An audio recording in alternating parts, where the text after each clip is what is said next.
Okay. Let's begin. Hello everyone, I'm Yuki and they are my group partners. Today our group will introduce the skincare industry. Look at this picture. Does anyone use the product in this picture? Okay. The skincare industry is very important, not only in our daily life, but also in the global markets. The skincare industry has a revenue about $119 billion, which accounts for 0.2% in global GDP. From this chart, we can see that the skincare industry has a clear upward trend, with projected steady rise by $46 billion in the future. And the next is the global market overview. The global market size of the skincare industry is about $168.7 billion in 2025, and the growth rate is 3.6% in 2025, which is projected to be about 3.3% in the future. However, it will decelerate during the forecast periods. What's more, the Asian Pacific and North America, Western Europe are the key markets of the skincare industry, which contribute to enhance the trade across these regions. The skincare products include facial care products, body care products, hand care products, and other products. From this chart, we can see that the facial care products are the dominant products in the skincare industry. And the main channels of the skincare industry are traditional retail with a proportion about 38%, and the modern retail accounts for 33%. From this chart, we can see that there is a significant increase, especially on e-commerce markets, which generate about $41 billion in 2024. In the global skincare markets, the popular skincare products has many features. The requirements of the natural and botanical ingredients is the obvious features of the popular skin care products, and then the consumers also prefer the high quality and the value for the money of the skincare products. What's more, the consumers also focus on the ingredients of the transparency of the skincare products. Based on these features, it contributes to accelerate the advancement in technology, such as the biotechnology and the natural ingredients. And the skincare companies also adopt ethical sourcing and green manufacturers in this industry. And the next part, my partner will use the past heat map and the five forces model and the diamond model to do a comprehensive comparison of the skincare industry across the countries. So let's look at the PESTEL framework for different five countries: Australia, China, South Korea, United States, and France. For the politically, these five countries are political stable. The Australia have high consumer trust, China tenting control to improve quality and safety. Then South Korea have strong government support for beauty experts. The United States, different states have different policies. The France have consistent EU support for cosmetics. The economic part, Australian export-oriented and growing Asia-Pacific trade. China and United States, they have strong spending power. South Korea have high innovation investment. The France is focused on luxury skincare hub and tourism brand heritage. For the social part, next page, please.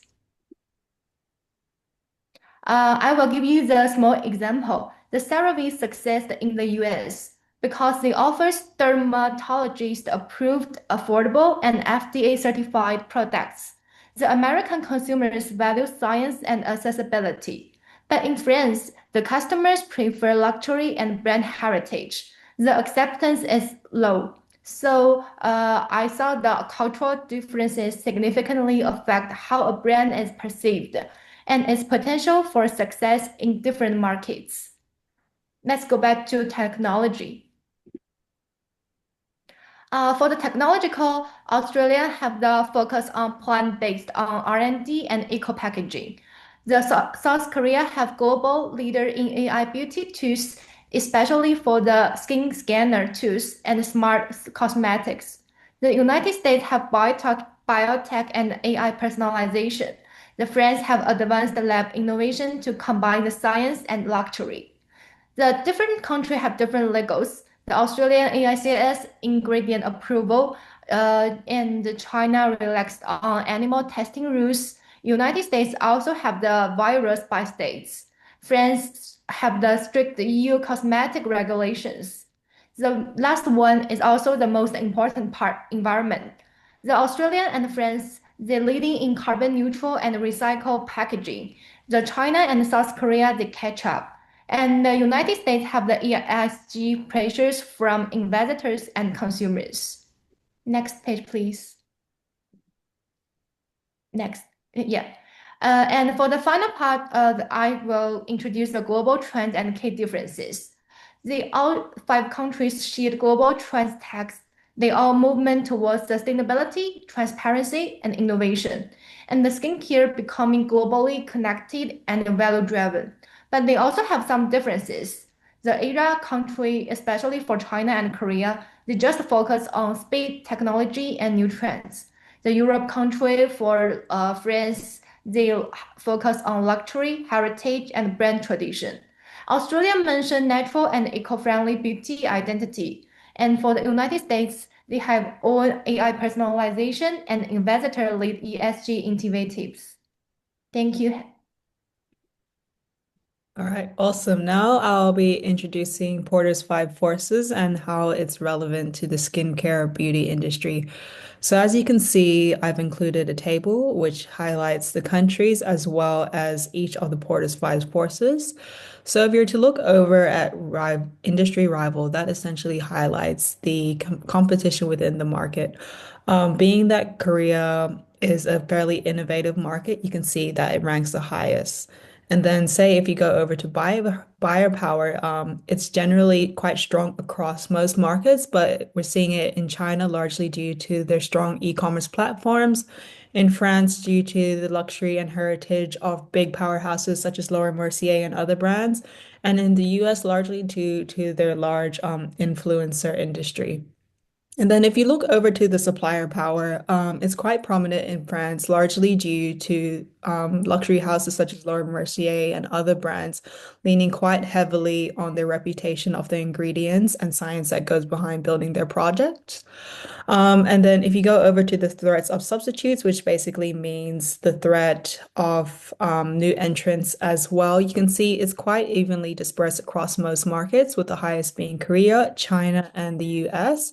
This is largely due to the innovation that happens within the market. And then you can also see that this trends along with the threat of new entrants. So if we were to go over to the next slide, please. You can see it. I've just put it in a graph for visual components. And then the next slide. Although it's important to do a general deep dive on each market within itself, it's important to also have a global perspective.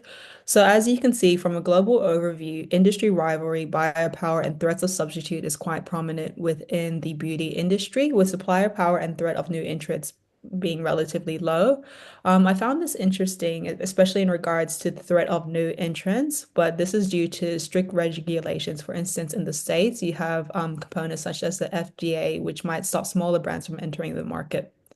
So if you could please go over to the next slide.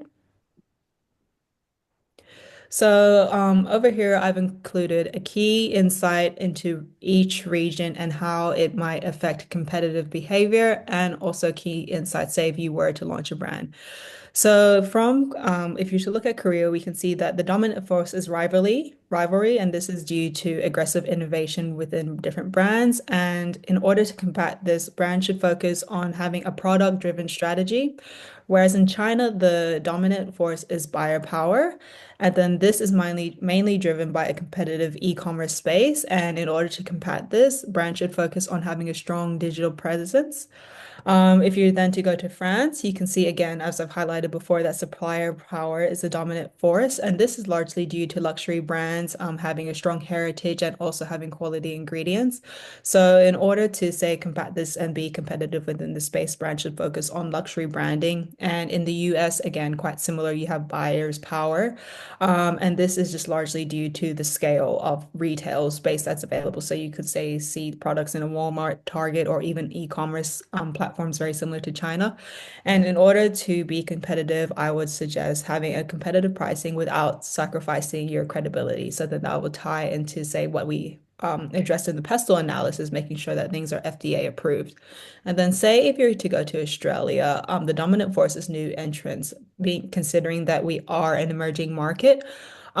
So the competitive behavior is that you have niche and low rivalry brands. And since, again, we are emerging, you should focus on building a sustainable business model. So then if you go to the next page, you have general global insights and how each rivalry is trending and key insights that brands can take away. So for industry rivalry, you can see that within beauty, there's always consistent innovation. So in order to sort of make sure you're relevant, make sure that you're staying up to date with the latest trends.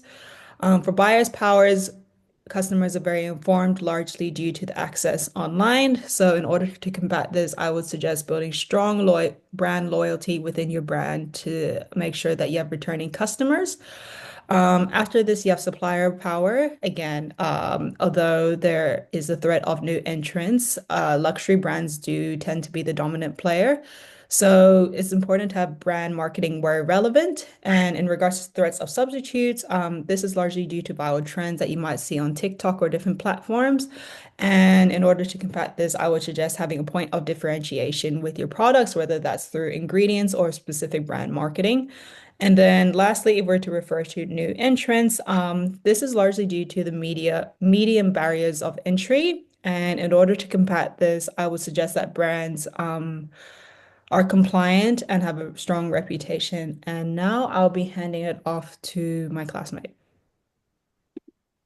Now, I will use Porter Diamond model to explain why the skincare industry in 5 major countries developed differently. So in Korea, the skincare industry demonstrated advanced factor conditions, strong demand market, and intensive competition, which create an innovation leadership.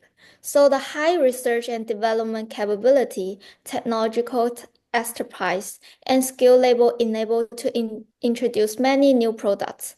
Also, the rising interest in organic products has also driven the demand for skincare items that use natural ingredients.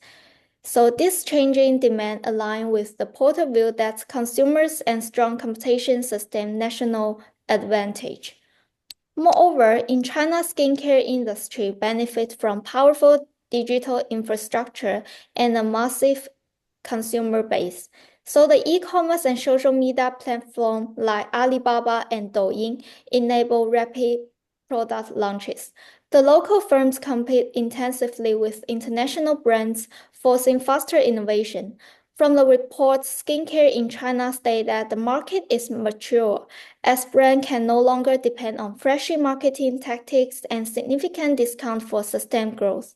So this indicates that the rising consumer expectation has pushed China toward innovation, reflecting the dynamic demand conditions and evolving the firm strategy.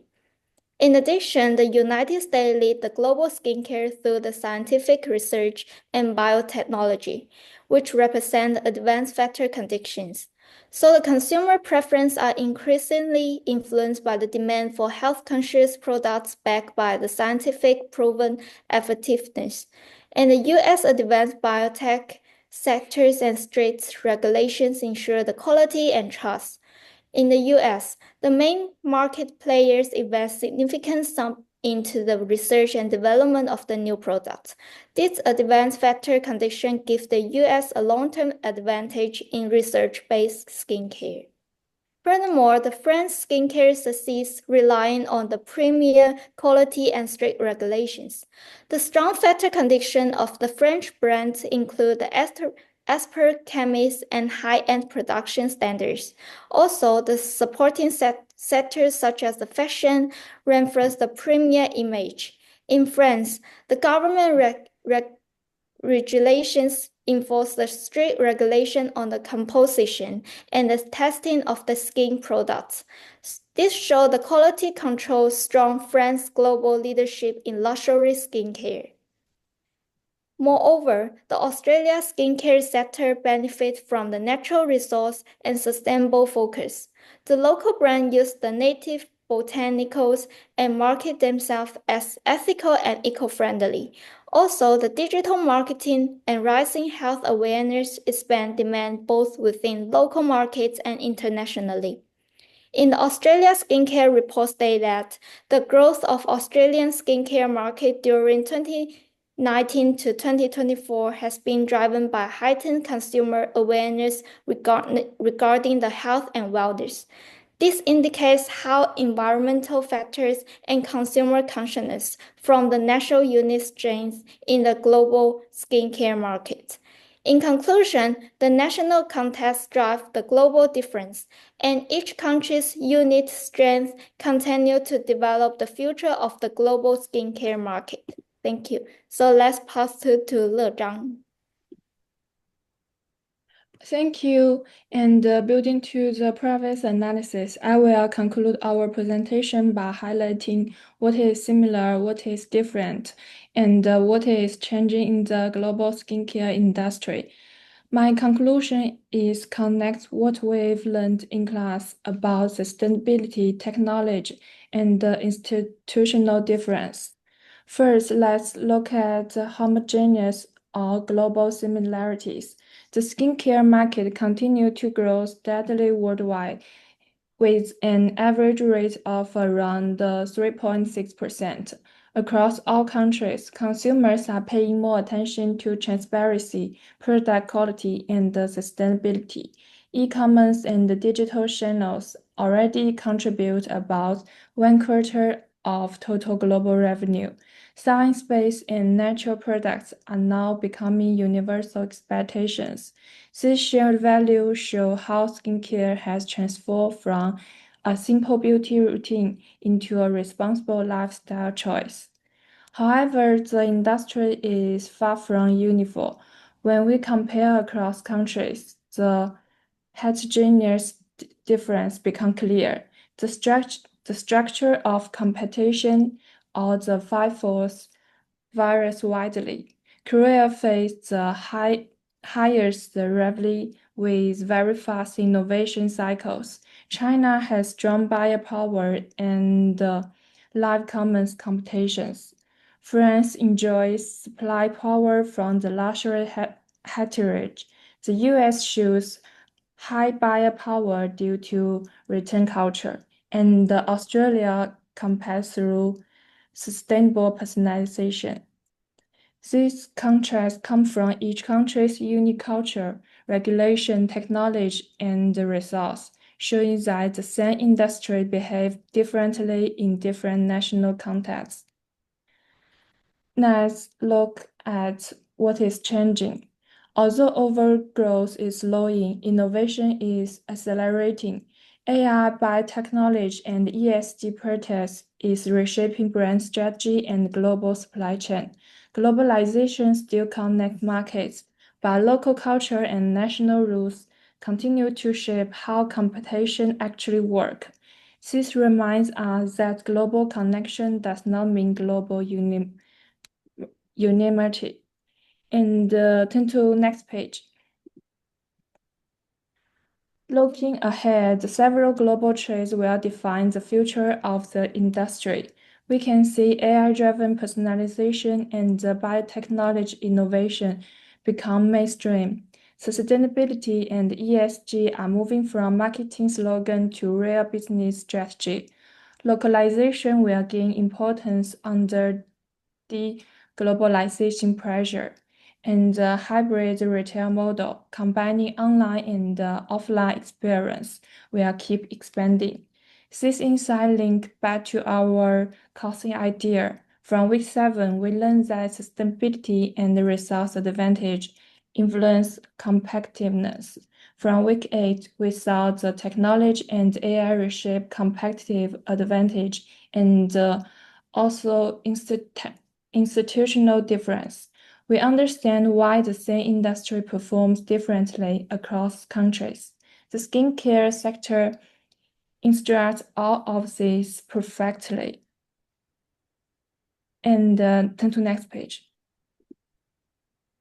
And to conclude, skincare is a global in demand, but local in competitive logic. Sustainability, innovation, and transparency will continue to shape how brands grow in the future. And there's two questions for all of you. The question one is, what matters more to you when buying skincare? The brand global reputation or how local and natural it feels? Question two is, should global skincare brands aim to be more global or more local in the future? We can think about this. Next page. Yeah, and thank you for listening. We can turn to Q&A section. This is our reference. Thank you. Okay, we finish.